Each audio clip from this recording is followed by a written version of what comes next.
Welcome in. Good afternoon. It's the Ticket Punchers here on 96.1 FM, 1450 AM, Big X Sports Radio. I'm your host, Roman Kelly, joined today by my co-host, Curtis Phillips, a.k.a. Philly Picks, as we take you guys down until 6 o'clock, per usual, here on the Big X, Tuesday, Wednesday, and Friday. Curtis, there's a lot we're going to be getting into. There's a lot we're going to be chatting about. We're going to be getting in on the Game Day Men's Health text line as well here today at 502-414-1450. If you guys have any thoughts, any punches, any bets, any games that you want us to go over tonight, send those in. We'll get those addressed as soon as we receive them. But before we do that, Curtis, I want to ask you, how's the day going? How's the evening last night? How were the punches? Going good, Roman. And as far as the punches go, we go 1-2. Can you hear me all right? Yep, can hear you great. Okay, sorry about that. Just getting a call there. But yeah, we go 1-2 on the punches. Kennesaw State, Georgia Southern finished short of the under that we had. Kobe White also finished just short of that under. And then we had Anthony Edwards over his 28.5 points, which went over. So we go 1-2. Looking to have a little bounce back day today. How you guys doing? Doing all right. Nothing too crazy last night happening in the realm of my life. Other than the 0-for-3 night that we gave out in my official punches, first 0-for of February. We have been on a pretty good roll of not having any losing bets like that. But bad beats, a couple last night. Lakers just completely let those Magic get back into the game. I mean, I don't know if you watched the fourth quarter of that Bucks Heat game. They let Kevin Porter Jr. have his way there. They went on a crazy, crazy run to end that game. And then Derek Queen, 7 rebounds, hit with the hook there, got us on the hook. So we go 0-for-3 on our officials last night. JR, how are you today, sir? How was the evening last night, and how are the punchers doing?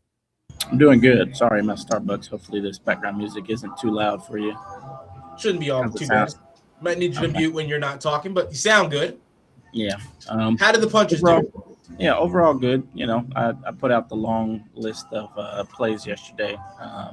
The only one that surprised me was the OKC game, which we kind of called out, them winning. Other than that, everything else, pretty much covered. It was only 2 legs that missed on that entire sheet that I put out yesterday. I haven't got a chance to fully recap it, but I know we had about 5 or 6 winners and like 2 losses on there.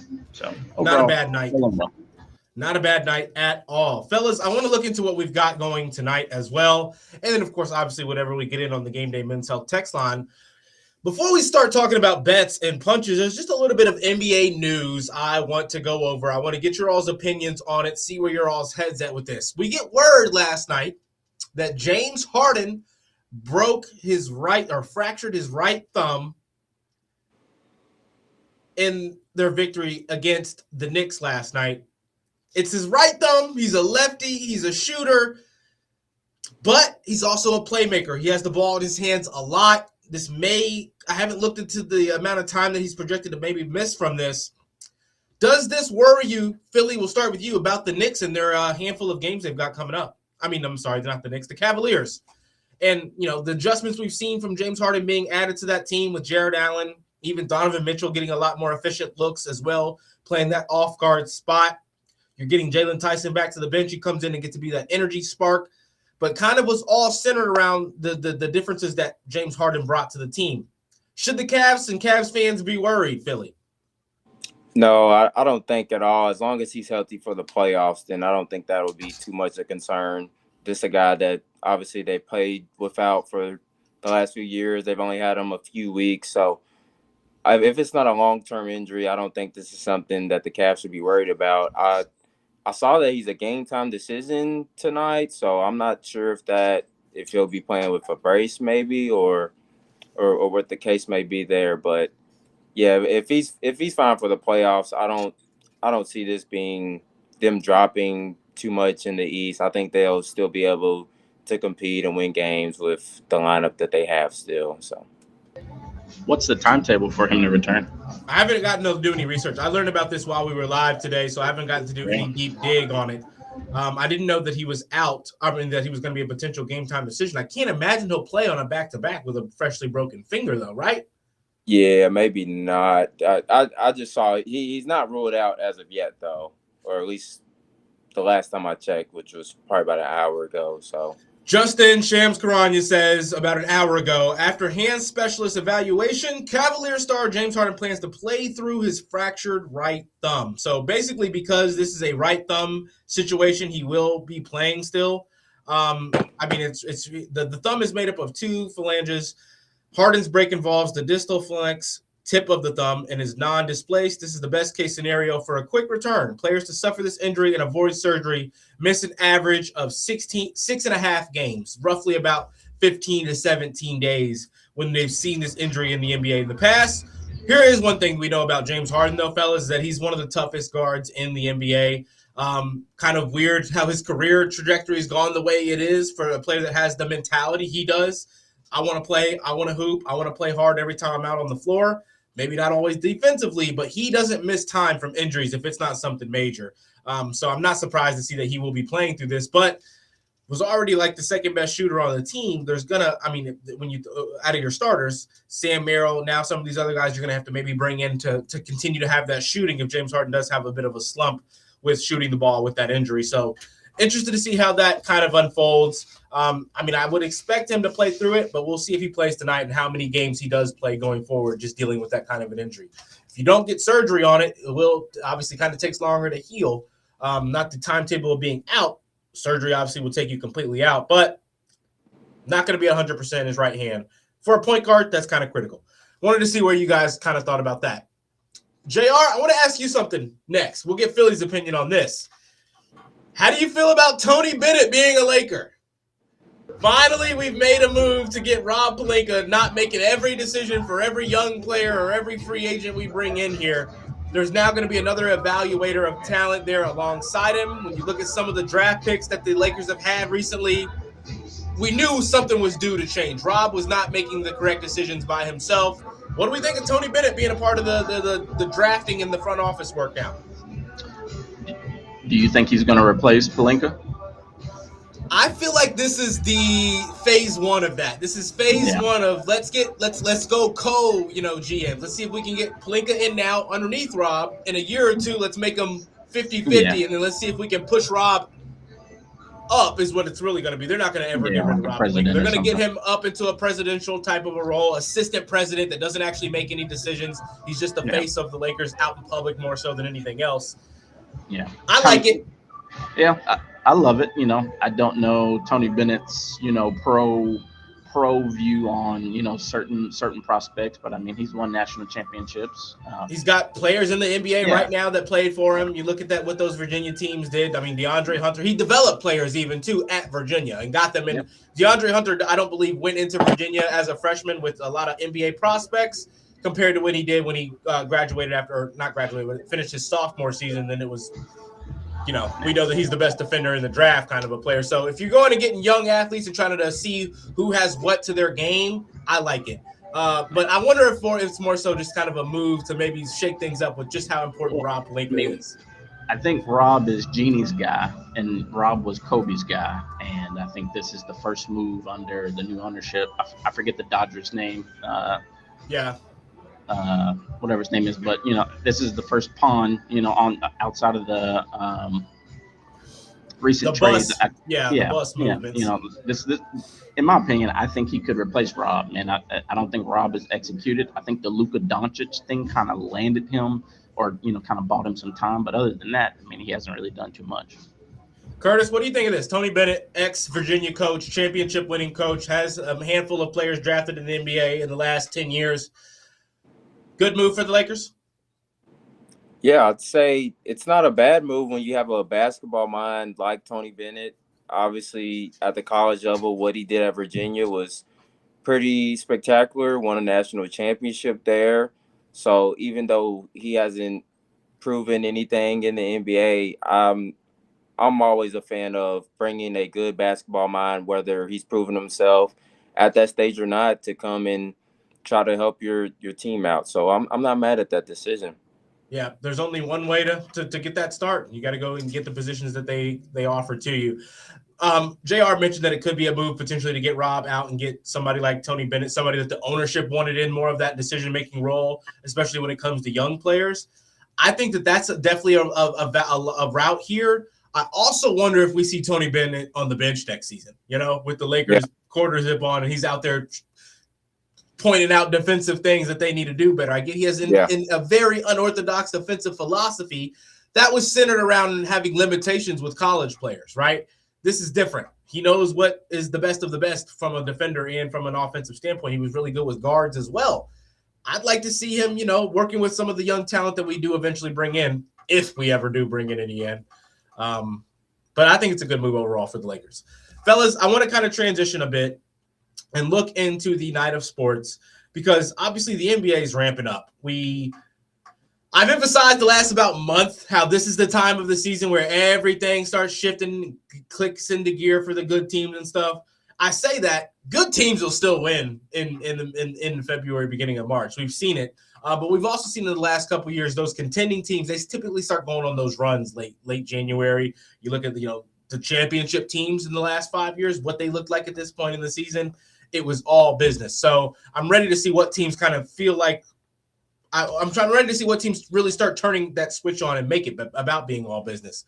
I want to ask you guys before we look into this overall bets and picks here. Any teams in the NBA right now that you feel like are trending the positive direction and they're maybe are in a spot to potentially slip up into the standings, or if there's a team in the standings in that top 6 that you're like, hey, I don't know about them. There's room for them to move out and for these playoffs to get super interesting, if not just the play-in game. Philly, what do you think? Yeah, I listened to a little bit of you all's show earlier, Roman, on the In and Out show with you and Gliz, and I liked a lot of the points that you all made. I think Spurs can make a run at getting the 1 seed, but ultimately I do think OKC keeps that 1 seed. They've still been playing good, even without their best 2 players. But Spurs have been definitely trending in the right direction. I think they're north of a 10-game win streak at the moment. And then I like the point that Gliz made. I think Clippers can definitely get into a play-in spot. Ben Matherin's been playing excellent for them off the bench. And their defense is pretty underrated in my opinion. And with Kawhi leading the helm, I think the sky's the limit for this Clippers team, not only this year, but for years to come. So those are 2 teams that pop out instantly. And then obviously, y'all know I'm big on the Cavs this year. Like we just mentioned, even with the Harden injury, I think Cavs can get that 2 seed in the East, jump over the Knicks, which they did last night, and then I think they can take over the Celtics as well, although the Celtics have been playing some real good ball as of late as well. But, yeah. I wouldn't be surprised, though, to see the Cavs jump up. Not at all. Not at all. Yeah. I was going to say the same. I was going to say the Cavs post James Harden trade. I mean, you got Cavs, Knicks, and Celtics all sitting within 1 game of each other, 38, 37, 37 wins. And that's just the Eastern Conference. I think watching those 3 teams battle it out will be very interesting. I'm starting to get a lot of rumors that Jason Tatum's ramping up. So I do think that if they can go into the Eastern Conference playoffs as, a top 2 seed, I do think there's a strong chance that he could come back in some capacity, maybe off of a, minutes restriction, come off the bench type of thing, just to not risk it. But out of the West, I definitely think the Spurs are going to make a run. I think OKC is starting to show a little bit of vulnerability with all these injuries. I don't see it slowing down at the moment with Williams and Chad and everybody getting banged up week in and week out. I think the Spurs, with them being 4 games behind, are sitting in a good spot to take the number 1 seed in the West and make a run for it. Yeah, with the guard play that you're getting out of the Spurs right now, and Castle, Fox, Harper. And the one thing that I loved was it Castle or Vassell? It was Castle locking up Cade Cunningham. Yeah. I have not seen Cade Cunningham get locked up like that ever. And the way that he took that matchup personal showed me that these boys are ready to make he held him to 5 for 26 shooting from the floor, I believe, in that game. He was outstanding defensively for the Spurs and has been all season long. I know that a lot of numbers when you look at like a guard for when the defensive player of the year is behind you, a lot of numbers can get a little inflated. It's easier to like, how many of those possessions did he just lead Cade into Wemby, right? And a tough shot, but that's on him. That's him not giving up that space out on the perimeter and forcing him into a tough spot. And the Spurs defensively, I think, is what elevates them. When they get that level of defense from everybody and you get that same level of defensive intensity from your bench players, the Spurs are the best defensive team in the league. Yeah. Keldon Johnson, 6th man of the year. It'd be cool to see. I think it'll be cool to see. He's up there. He's definitely up there. Fellas, we missed the triple punch by one play. Cavs money line hit. Jared Allen 9+ rebounds hit, or the over 8.5. And we had Tyler Hero. We took the over 16.5 points. Bad shooting night. That's all it was. He had all the shots, and it's every time I take a Hero prop, and I get this is triple punch, and this was, I believe, JR's. We mutually all agreed on Hero for this prop. Every time he doesn't hit, he does have the volume. It's not like he just foul trouble. It's like he does have. It's like a bad shooting night, and not any other circumstance for when he doesn't hit. I mean, something to do with that starting lineup. He kind of comes. He didn't start. He came off the bench. Yeah, he comes in off the bench and he's allowed to play. He's allowed to shoot any shot he wants. I think that starting lineup being in allows him to be the spark plug off the bench. So he throws up a lot of shots. But the Heat just played terribly in the second half. I mean, 5 of 17 is insane. Yeah, it's bad. He was right. Yeah, I mean, how many threes did he miss? He missed 6 threes? 3 of 9. Yeah. So, and you missed that many 3-pointers. We were right there from plus minus was minus 20. Yeah, you shot under 30%. Like that can't happen. Tough loss on the triple punch there to go 2 and 1. Finished with 14 points. If he just makes 2 shots, we cover. Yeah. That's all it is. 1-3 and we cover. Oh yeah, 1-3. Yeah. All right, fellas. What are we looking into tonight? I want to ask you about college basketball first before we look into the NBA punches. MLB spring ball obviously on. I've seen all kinds of home runs being hit today. Philly, I'm not touching that spring ball. I learned my lesson last season betting on NBA or in MLB spring ball. Never made a little bit of money the first couple of days, and I thought I knew something, and then I proceeded to not hit another bet of spring ball the rest of the preseason there. But a lot of college basketball action tonight. I have one official punch in college basketball, fellas. I'm going with Xavier plus 5.5. On the road, visiting Providence. They're, a team that's kind of been up and down all season long, but Providence has as well. And I think this is an Xavier side that's trying to start stringing some wins here. They've been terrible on the road, but Providence hasn't been that great at home. I think Xavier gets a win here or keeps this one close, fights for a win, maybe doesn't get it like they should. I think they're a better team than Providence, but they haven't won all the games against better teams this season. So I'm just going to take them to cover. I'm going to take those points if they're going to give me that many of them. Give me Xavier on the plus 5.5. What do you guys like in college tonight, if anything? I like the UConn over St. John's minus 5.5. UConn being at home. I think they got enough firepower to cover the 6 points. So that was the only one that I loved. I was going to teeter-totter with the Florida and Texas game. I kind of feel like Texas might be able to cover that 8 point, but I didn't love it, so we're going to stay away from it and just stick with UConn minus 5.5. I was looking at that Texas game as well, but I decided to stay only away. Because they're at home, and they're not a bad team. They're 17-10. I think Florida coming in. I think that place is going to be packed out. It'll have a rowdy crowd, and it'll give them enough energy to sustain any type of run that they could possibly put up. But 8 points is just a lot of points in a game like that. It is. Curtis? But UConn for sure, minus 5.5. I went with the St. John's plus 5.5 earlier, just when I got asked about the game. Matt picked that as his official punch. Every other person I've seen about this game is taking UConn, and they're taking UConn to cover. So I'm staying away. I leaned St. John's. No one I listened to has agreed with me. So I'm going to stay away from that one. We'll probably rock with JR. I think if anything, you take the UConn money line. If it's me on a parlay piece, that's probably what I would do. Outside of that, I'm going to probably just enjoy some good basketball. That is the best matchup for tonight. Curtis, what are you rocking with for the college realms tonight? I know you maybe have some baseball on the slate as well. Yeah, nothing I'm loving in college basketball. I will be tuning that St. John's UConn game. Should be a great matchup in the Big East. I had a strong lean towards the Florida and Texas over. I know both of those teams play at a very fast pace. Florida kind of hitting their stride right now, 7 straight wins. So I was looking at their team total over as well. I believe it was at 83.5. But ultimately, I'm not going to touch anything. College baseball, I do have a play though for later. What's that play? It's going to be East Carolina and Charleston under the 13.5. This is a neutral site game, playing in a pitcher-friendly park. And both of these teams during the midweek have played a lot of lower-scoring games thus far, and the weekend games have been where they kind of get their offense rolling, and their pitching hasn't been as well on both sides. So I'm going to go under the 13.5 in East Carolina and Charleston. I like it. We got a live bet in right now on the under 15.5 for the Troy Trojans and the Georgia Bulldogs.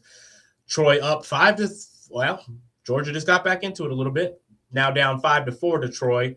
Now even up 5-5 there in the bottom of the 7th inning. So we'll see if that one's like it might get a little bit sweaty here. I wanted to take that Troy plus 4.5 plus money. We've seen a lot of upsets in college baseball. We have today, and it's in the midweek every single week. So because it's not the best pitchers. It's not. So midweek is for overs for the main part and underdogs covering, and you can get some good plus money on underdogs to win during the midweek. So keep that in notice for you guys listening. Saw some big spreads in some college baseball. Plus 5.5, plus 6.5. I mean, that's a crazy run line. Yeah. For a team, just because it's still two D1 teams. I get they're not conference or not even conferences that are close in some of these matchups, but yeah, 6 runs in the beginning of a season when you have most of the pitchers are not in that real groove yet. I feel like some of those lines have been a bit misconstrued. I like that play though, Philly. Send that in. We'll rock with that as well. We'll get that tailed. If you guys have anything you want us to get into, send it in on the Game Day Men's text line. We do have a couple of texts coming in. Lazard guy sent in a play. He said Charlotte biggest play of the day.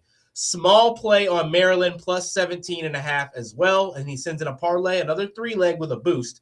He's got St. John's plus 5.5, Charlotte money line, and then Arkansas minus 7.5. This is a plus 588 with a boost, putting it up to plus 765. He's got $15 on this to win 130. Was that Lazard guy? Yeah. Said. I think he only missed NC State yesterday, if I'm not mistaken. He had NC State plus 5.5. Dayton won, so he covered that, and Missouri won, so he covered that. I wonder he didn't get a cash out, I bet, just because NC State got smacked. But good. So overall, Lazard guy, I hope you played those Missouri and Dayton lines straight as well, because you made some money last night if you did. Shout out to Lazard guy, always tuning in to the Ticket Punchers and sending his plays, giving his thoughts to the show as well. PRTG texted into the show as well. Podcast Random Thoughts guy. I don't know if this was for our show, but we're going to read it. Hey, I don't know if PRTG tunes into our show that much, but it says PRTG here. Big game for the Stones tonight. Need to rebound after the loss Monday. I love this team, but I honestly think they need one more player that can switch a defense. Question is, there a 3-and-D player they could get that will there? Is there a 3-and-D player they could get with their 2 first-round picks? Harwell from Houston? I don't know. The big game for the Stones tonight? What does that mean, fellas? I'm blanking on what that means. I can't think off the top of my head. You're PRTG, send the details in on that. Need to rebound after the loss Monday. PRTG. Is he talking about the Houston-Kansas game? He's a Pistons fan. Oh. I know that. Need one more player that can stretch a defense. Question is, there a 3-and-D player that could – the Pistons, so he is talking about the Pistons. And it's funny that I feel like I said today on the In and Out show that I think the Pistons need another shooter. Yeah, I heard you mention that. Question is there a 3-and-D player they could get with their first 2 first-round picks? Harwell from Houston. No. I don't – saying, okay. I don't know if you'll be able to get Harwell. You could play Sasser some more, maybe. I mean, it's a Houston guard that you have on your roster right there. Or is he traded? I don't know. I mean, they just picked up Kevin Hurt. I mean, I know it's not a defensive guy, but still a guy that can shoot that hasn't really played much since he's got to the Pistons. Yeah. They do need a bounce back. They need a big win. They need to go on a couple of wins here if they don't want to. They want to ensure that they keep that top spot. Mm-hmm. They do need more shooting, though. I will say that. I don't think there's an immediate fix for that during this season with the trade deadline already passed. I mean, looking at what they have currently, Hey, it doesn't. Herder can knock down them shots. I think they can play Herder some He minutes. can, but like Herder, the reason why Herder is getting ping ponged around the league is just because of the inconsistency. Like he gets the shot attempts, it's just he doesn't sink them all the time. In Sacramento, that was a big problem. He started out hot, and then he just fizzled out. Duncan Robinson, another one, former Heat guy. It's just like they can hit when they're going, but when they're not, they're not. The only role players that I see hitting consistently are the Cleveland Cavaliers with Merrill and the other guy that it doesn't matter what night you get them on, they're going to burn you up. But I would say he's talking about for next season. He's talking about for next season. The Harwell, that season, guard absolutely. from Houston, the Cougars right now, the freshman. I think Harwell drops if he goes to the draft for sure. I just don't see too many college players coming in and making an immediate impact. Like you can shoot all day, you can have a burner on you all day, but you got to realize like a starting five or even the immediate 7, 8, 9 player off the bench in the rotation, they're going to be, probably 6'5", 6'6", 6'7", and very good defensively for the most part. Like you're not just getting wide open shots like you were in college. Like the league is a different animal, man. Who I would come like in to and see? get your beak wet and to have an immediate impact is going to be hard. Con Knipple is a one-off in my opinion. Yeah, that's those don't come very He's often. A one-off. Yeah. That Terrence Shannon Jr. kid out there from Minnesota, he fits the Pistons vibe perfectly. Yeah, I think. nice. I think that. I could see that one day. I think that if they can find their hands, or just a player like that, young, still in their rookie deal, but can play, but not needed. Like you don't need them to start. You just need them to come in and give you a nice, productive 15 minutes a night. I think a Terrence Shannon Jr., that'd be a good pickup for them if they could grip their hands on that. Appreciate the text coming in there, Lazard Guy and Podcast Random Thoughts Guy. We got about another minute or two before we get out of here. Fellas, any official punches for tonight in the NBA before we end the show up today? Start with you, JR. Yeah. Obviously, the Connecticut -5.5. I like Tim Hardaway, 2 + 3s. It's -192. It's a parlay piece. Jabari Smith, 2 + 3s, Reed Shepherd, 15 points. And my favorite is going to be Victor Wembanyama, 12+ rebounds, going up against Toronto. I think he's going to dominate in this matchup. 2 previous games, 14 and 12 on the boards, -128. That's my official triple punch. Love that. Curtis, what you got? Yeah, none in the NBA, but I do have one NHL play, and I'm taking Jets and Canucks under 6.5 at -130. First game back from NHL. 2 of the 5 worst offensive teams in all of NHL, and they haven't played in 3 weeks. I think it's going to be a low-scoring game, so that would be an official punch for me. I like it.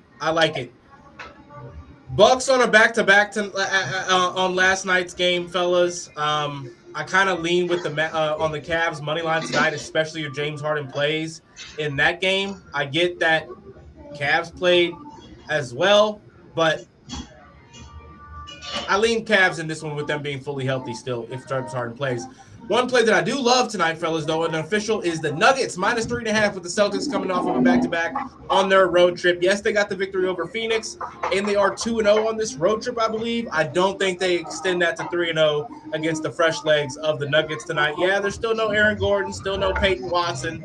I still like this team offensively to go out there and get the job done over the Celtics. That's going to be my only official punch on a team prop. I did have a player prop, fellas, for tonight. We know what happens when KD goes up against Russell Westbrook. These two like to get going. They like to go after it. I like KD on the 25+ tonight to get back into the 25+ scoring realm, which he hasn't done as much here lately, but I think that he does that. He gets going early against this King side that while they aren't good, they still can find ways to keep games close early enough to avoid those blowouts, and those stars do stay in those games against the Kings because it's only ever like down 10, down 15, cutting it back to 12.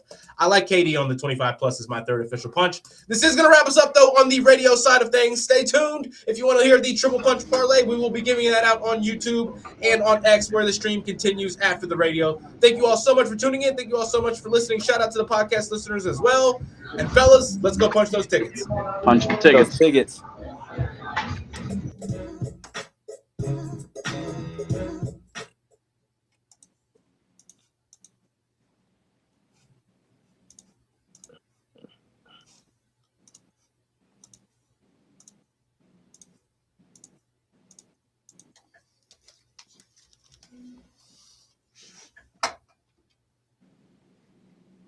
All right. JR, I missed what you said your triple punch piece was.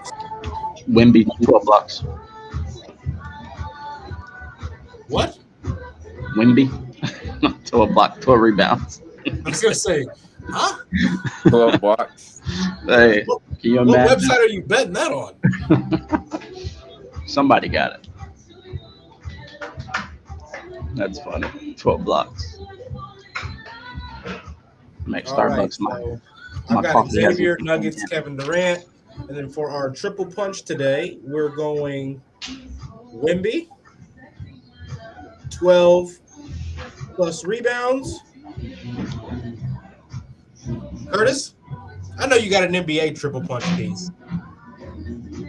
I was about to do I was doing NBA. Same thing as last night. Jared Allen, 10 plus rebounds down at minus 180. I like it. Give me Cade Cunningham tonight, fellas. I'm going to drop it all. We're going to go 21.5 points tonight for Cade.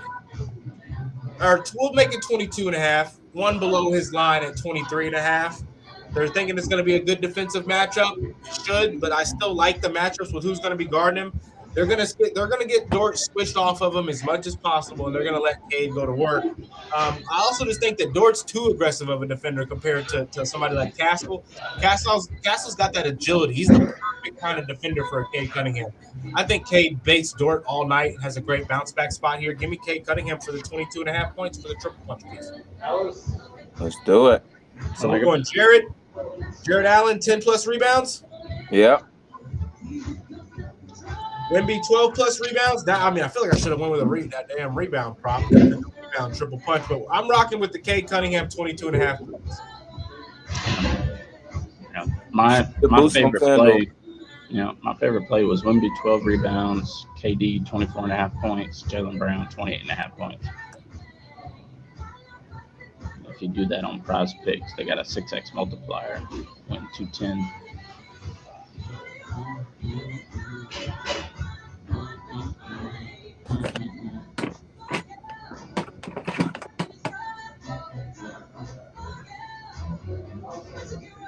I like it.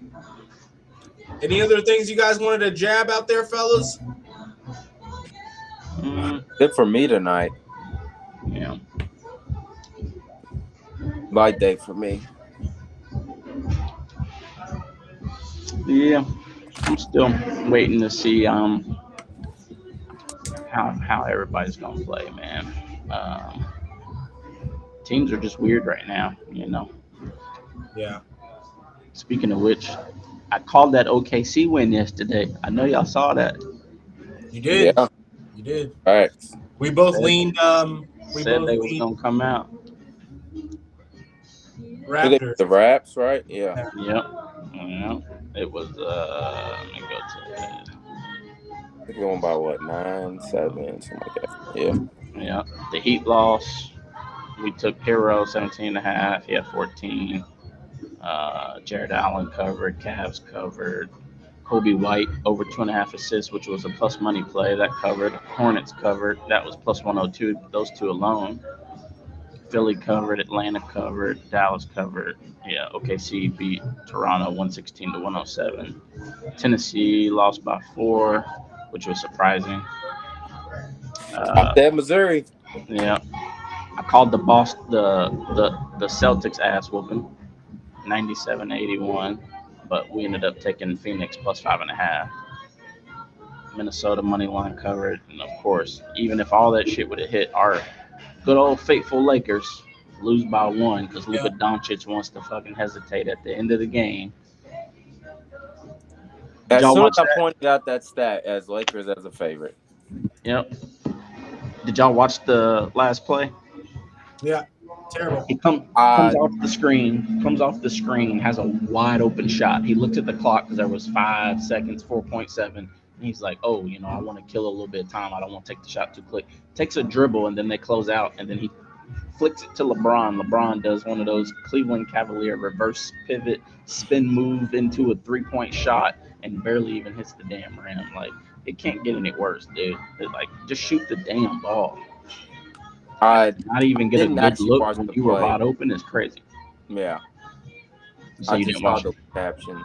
Yeah, it's like JJ Redick was hot. Come on, Luka. Yeah, he wide open, dude. Could have pulled it, and Luka was cooking, down the stretch. He was hitting everything. Like it would have had a good look. If anything, we could have got a rebound with all that time on the clock because we got the ball back. But Yeah, I hate that I didn't get time to do an NHL dig. I know there's not much digging to be done. yeah. I wouldn't go crazy first game back. I don't know. I like the Stars to win. I'm going to go ahead and drop that as an official punch as well. I forget who they play. They got the Kraken coming to town. That's right. Time to get it cracking. That'll be a good game, but I think the Stars pulled out. Yeah. Hey, call me crazy, but the Celtics Nuggets game. I'm not touching the Nuggets right now. I played them versus the Clips, lost. Played them versus the Warriors live. I'm just saying for viewership, just watching the game is going to be a good one. Yeah. Oh yeah. No, that should be real good. Yeah. Celtics are gelling, man, at the right time.